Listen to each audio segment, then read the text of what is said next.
Someone needs to tell Katy Perry that we left that BuzzFeed millennial white feminism back in the 2010s. Pack it up. I'll never forgive Katy Perry for ruining Katy Perry for me. In her defense, problematic aspects aside, she's making music for mid to late millennial gays who have a favorite Spice Girl and go to Brewers and wear rainbow at Pride and don't know who Ethel Cain is, and that's exactly who she should be making music for. That's her market. The only logical explanation of the new Katy Perry song/video is that it's actually literally from the timeline where Hillary won, and it's from that reality's 2017 where it also flopped. Perry's solo return is a dated attempt at writing a feminist anthem about how women really can have it all. It's a song that made me feel stupider every sorry time I listened to it. This garbage has 6 writers. Kayla? Kayla! Oh god. So 2 days ago, I posted a video essay about the controversial internet icon Trisha Paytas. I had worked on that video all day. I kind of had tunnel vision when I was editing it and posting it, and so imagine my surprise when a bunch of people started commenting that the minute that I dropped that video, Katy Perry had also dropped her music video for Women's World that featured Trisha Paytas in it. What a coincidence, I may be clairvoyant after all. But quick backstory here, Katy Perry has been teasing this comeback single for a couple of weeks now. A couple weeks ago I actually made a video about it because there was a rumor that the song had been produced by Dr. Luke, who is a prolific industry predator, allegedly, and at the time it hadn't been confirmed that the song was produced by Dr. Luke, but that rumor has seemingly been confirmed, and it's not going well for Katy Perry in the sense of optics. And it's actually astonishing to me how badly this whole new album era rollout is going for her, because prior to the announcement of Women's World and the Dr. Luke rumors, there were a lot of people who were clamoring for a Katy Perry comeback. There's been sort of this narrative in pop music about how like the sad, moody tracks are done and over with, and we're bringing back the upbeat pop bangers like, you know, Chappell Roan's music or Brat by Charlie XCX. And in that way, Katy Perry, I think, was very much primed for a comeback narratively because her really popular stuff was pretty evocative of that vibe. Like, I don't think she really needed to do much to succeed here, and somehow her marketing team failed her at like every possible turn. And we're going to talk about why, starting with the song, then the music video, and then the real world ramification and controversy that has come from this whole rollout. Sexy, confident, so intelligent, she is heaven sent. Alright, so you guys know how this goes by now. I cannot play you this full track for copyright reasons. However, that TikTok that I just played is pretty accurate to the tone of the song. At least for the verses, the chorus has a little bit more oomph, but not much. People have said that it sounds like a track you'd hear while standing online in H&M or Sims music. There's no personality in her delivery of these lyrics, which is interesting considering that in her prime, Katy Perry's music was packed with tons of personality. Teenage Dream is often considered one of the best pop songs of like this century. And that's because it's fun and it has emotion and theatrics and elements of camp in it. This song doesn't have many levels to it, it all sounds very one note, and in addition to that, the lyrics aren't really saying much. And Katy Perry's style of pop music doesn't exactly require you to say all that much anyway. However, the vibe and tone that they went for here is like generic feminine empowerment anthem. It's sort of like Roar, but without anything that made Roar personal or appealing. In that song, Katy Perry is at least, you know, talking about herself and singing about her own struggles and own empowerment, and there's an element of relatability there in some capacity,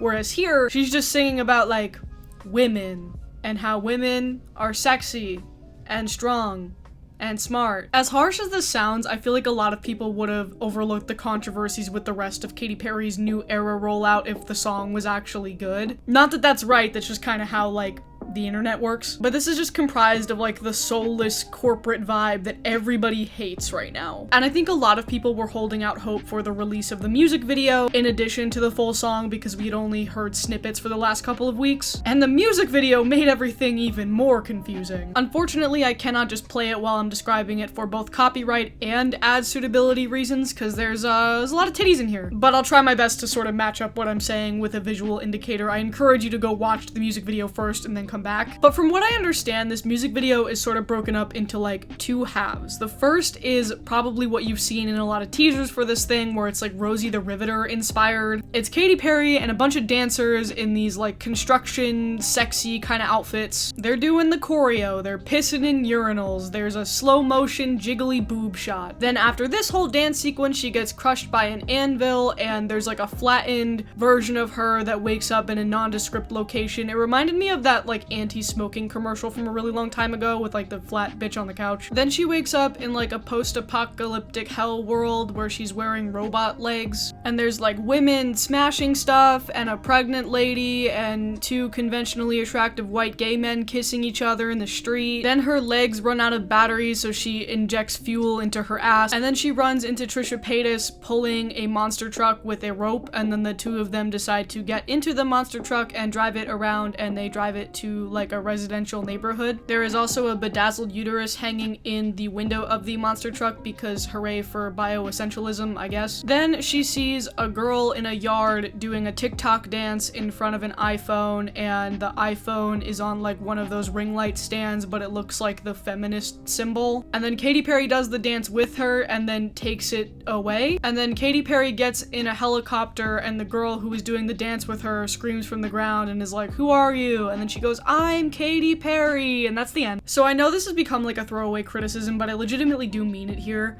I do not know who this video concept is for, because I think the general progression of events here is like Katy Perry starts the video trapped in like the objectification, old school feminist sexualized prison, and then she gets killed and then wakes up in like the real world where women are like empowered and showing their rage. But then I feel like that's also undercut by like the moment where she injects fuel into her ass, because that's the same kind of objectification of herself that was present in the beginning of the video. And I'm not even saying that there's anything wrong with that. I feel like this would have overall been received better if it was just like a consistent tone the whole time. Like the whole California Girls video is Katy Perry straight up shaking ass, and nobody has a problem with it. It's a great music video. But this here is more confusing because it feels like the video is trying to say something without actually saying anything, and then so the message just gets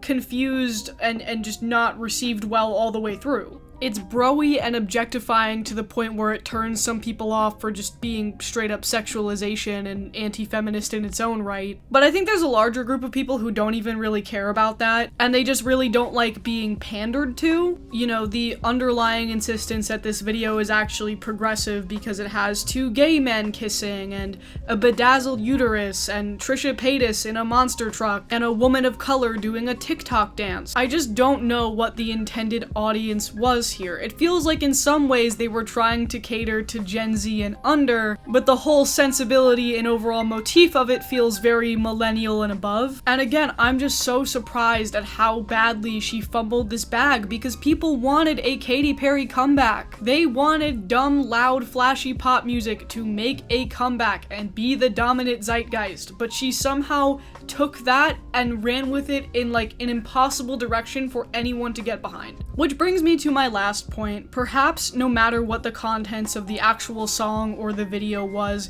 it was doomed by the start due to Katy Perry's association with Dr. Luke. I think people tended to give a pass to a lot of the young female pop stars who worked with Dr. Luke back in the 2010s and early 2000s because the extent of his behavior was not publicly and fully known. It was not publicly and fully known until the Kesha case. Just for a brief recap here, Kesha and Dr. Luke have been locked in a nearly decade-long legal battle that just ended pretty recently because Kesha accused Dr. Luke of drugging and raping her, and Dr. Luke sued for defamation. Dr. Luke was never convicted of a crime, and the matter between both parties was settled out of court, and the legal battle there was actually not a matter of whether or not he did rape her, it was a matter of whether or not she defamed him. Regardless of that though, there are many reasons why these kinds of things do get settled out of court, and through that legal battle we have learned many things about Dr. Luke that to most would categorize him as a pretty bad guy. However, regardless of that very public legal battle, Dr. Luke has still been in and around the music industry. He's worked with Kim Petras, he produced Doja Cat's biggest hit, Say So. He's probably responsible for a lot of our favorite tracks, more so than we realize. And I think the reason why it stuck to Katy Perry so much was because she was involved tangentially in that legal battle between Kesha and Dr. Luke.